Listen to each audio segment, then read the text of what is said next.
맥켄지가 얘기할 때 문제 해결을 하기 위해서는 3대 어떤 그 사고, 그 다음에 어떤 사상, 관점을 갖고 있어야 된다고 얘기해요. 세 가지. 하나는 인정 가설지향 사고, 또 하나는 아우프지향 사고, 또 하나는 팩트지향 사고입니다. 이걸 말씀드리면은 이런 거예요. 이게 이제 이슈 아나리시스라는 맥켄지 문제 해결에 나타나는데요.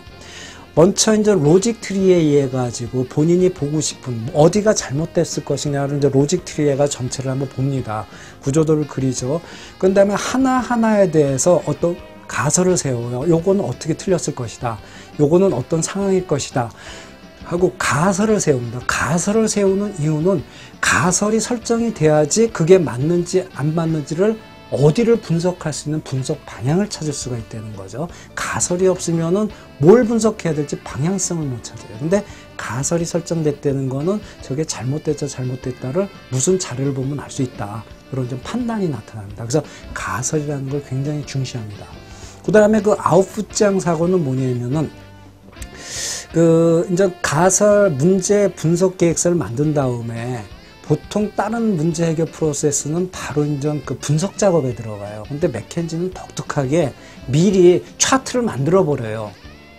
가설하고 분석 전 단계에서 가설에 의한 차트를 만들어 버려요. 왜냐면은 내가 최종적으로 만들 아웃풋의 모습이 이런 것이다 라고 미리 차트를 만들어 버려요. 그걸 브랭크 차트라고 얘기합니다. 브랭크란 말은 볕다는 개념이거든요. 볕다는 건 데이터가 아직 없다는 거예요. 그러니까는 차트를 만들기 전에 스스로 아웃풋을 만들어 보는 거예요. 그래서 거기서 한번 검증을 해요. 그걸 아웃풋지향 사고라고 얘기를 합니다.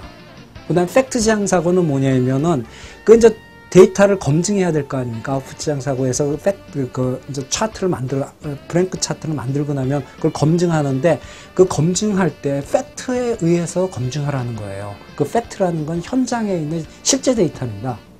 그러니까는 현장에 있는 실제 데이터니까 가장 중요한 거는 고객의 관점이겠죠. 또는 현장의 관점이 그 사람들한테 직접 가가지고 물어보고 설문지 돌려가지고 아니면 눈으로 직접 확인하라.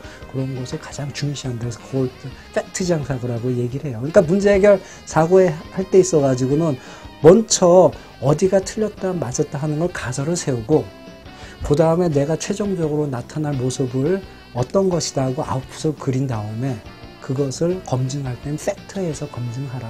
다시 정리해드리면은 가설지향 사고, 그 다음에 아웃풋지향 사고, 그 다음에 팩트지향 사고입니다. 네.